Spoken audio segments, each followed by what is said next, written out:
dhalinyaradii Soomaaliyeed oo 7,000 ilaa 10,000 gaaraysay ciidanka loo qaaday kamid ahaayeen Eritrea inaad wareejisid xogaha wareejinaysid inaad ku iyaga ugu dhigtid mudane Xasan Sheekh Maxamuud ayagana waxaan ku leenahay dhalinyaradaas meel ku sheeg xogtooda qabso haday tababar u dhiman yahay haday caafimaad qabaan haday wadanka laga iibiyo dhamaantood waxaan rabnaa xogtooda in meel lagu sheego intaas ka sokow waxaan rabaa inaad kelmateen yar u jeediyo mudane Xasan Sheekh Maxamuud oo mudane soo dhawow marka koowaad ani ahaantayda ka Cabdulle ahaan kuma taageersanin laakiin waxaan ku soo dhaweynayaa maadaama Soomaali Maxamed dadkii anaga matalaya ku doortay anaga dad baan u matalo oo soo dooranay xildhibaanada soo dooranay adigina xildhibaanadii anaga soo dooranay oo ku soo doortay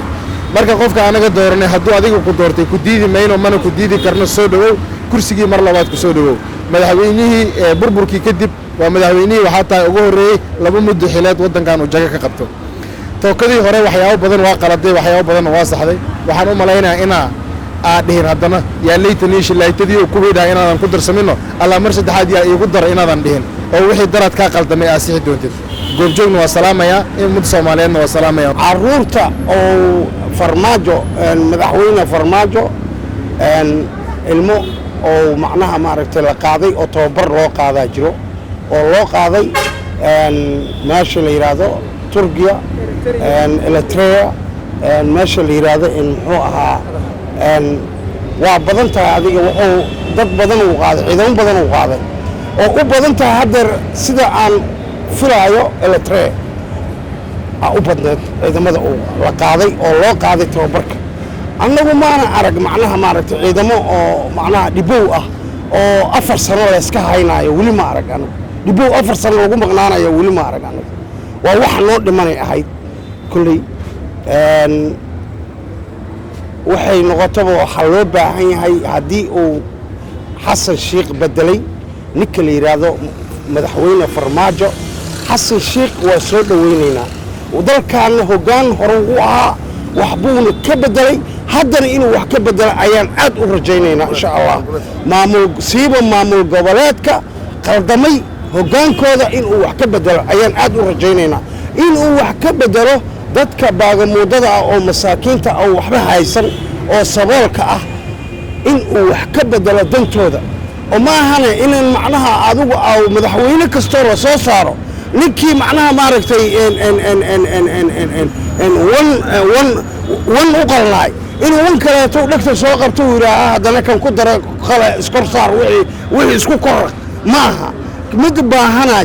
baahana jira oo waxba haysan oo gaajaysanaa jira midka gaajaysan oo baahan oo waraaqda wato oo waxbarashada dhameeyay oo cidiisa ay gaajaysan tahay ninkaas waa mudaawo waa Soomaaliya wadalku wuxuu ku leeyahay xuquuq ku leeyahay dalku wuxuu ku leeyahay macnaha maaragtay in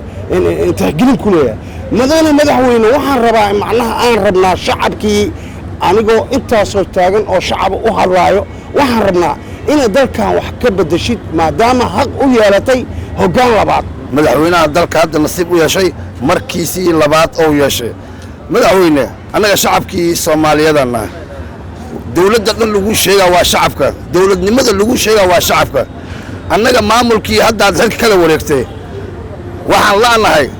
10 iyo xoogaa ciyaala 10,000 oo ciyaal aan laanahay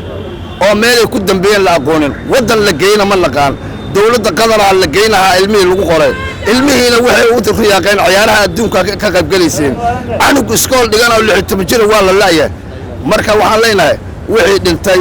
oo qaranka ku dhintay tababar ku dhintay aniga wiilkayga kamid ahay xuquuqdiisana ma hayo wuxuu ku dhintana ma hayo tababar ku dhintaa leeyin marka waxaan rabnaa ummad kale waalidiin oo la dhasho badan maqan ummad qaranka Soomaaliyeed oo u taagnaa inay tayeeyaan ayaa maqan 3 sano iyo kalkoosay maqan yihiin mudane madaxweyne shacabka Soomaaliyeed waxay ka sugayaan caruurtii la qaaday oo la lusaday oo farmaajo oo lagu marhabaabiyay oo indhaha looga riday oo la yiri farmaajo anaga hadda waxba ka sheegaymeeno wuxuu yiri wadnow maxaa la boodboodaa la yiri wadna la weydiiyay mukaas wuxuu yiri wuxuu ma weelkayga sanbaba weelkiisa noqdo farmaajo nin xun ma ahayn waarna siyaasaddaas inaad bedesho waalidiinta shacabka Soomaaliyeed ee gobolka Banaadir ee Soomaaliya oo dhan ilmaha ka wada maqane haddaad caruurtoodii keento wixii dhintay xaqooda aad u keento shacabku waa ku taageeri doonaan qof qof iyo codna hadday noqotona intaasaa kuu soo bixi doonta. Caydiruus Maxamed Caynaan Goobjoog magaalada Muqdisho. Bimaalow Center moolka Bimaalow bari dhaweyd anoo baawur saaran waxaan meel fog ka bidhaansaday boor ay ku qoran tahay Bimaalow Center xog balaaran ma naga siin kartaa ها moolka Bimaalow oo bulshadu ay bilooyin badan sugayeen ayaa albaabada loo furay ma xarunta ganacsiga ee Bimaalow baashaal ha u malaynaya baana hawaasnimo bilaash maaha hadalkaygu Bimaalow Center waa mool baaxad weyn oo boqolaal shay oo kala nooc ah barta aad ka helayso qiimuhuna boqono goys maaha tayadu waa mid la hubo boqolkiiba boqol bulshadu ay u bogeen wax kasto baahidaadu tahay badeecati u dambeysay beledkeena looga adeegto ha ahaato electronic baakadaysan wax kasto suuq looga baahdo bakeeriba ha u yaraato waa barta aad ka helayso Bimaalow Center moolka Bimaalow waxa uu ka kooban yahay dukaamo casri ah oo qaab heer sare ah loo qaabiyay waxayna ku hayaan alaab tayo sare leh maacuun noocyadeeda kala duwan qalabka electroniga sida qasaaladaha frinjeerka kuukarka ama qalabka cuntada lagu kariyo iyo wax walba oo guriga lagu isticmaalo waxyaabaha ay dumarku isku qurxiyaan make up tayadiisu sareyso iyo udug nooc kasta leh dharka dumarka waa labiskii u dambeeyay oo quruxdaada soo saaraya qaybta qalabka ceelasha iyo tubooyinka wax kasta oo aad u baahan tahay waxa aad ka soo dukaamaysan kartaa Bimaalow Mall adiga oo aan la soo kulmin ciriiriga suuqyada kulayl iyo rafaad waqti badanna uusan ka lumin qiimuhuna waa mid aan ku eriyay Bimaalow Center xarunta ganacsiga ee Bimaalow barta uu ku yaalo waa afaafka hore ee suuqa bakaaraha iyo agaarka masjidka barakaysan ee macalin Bimaalow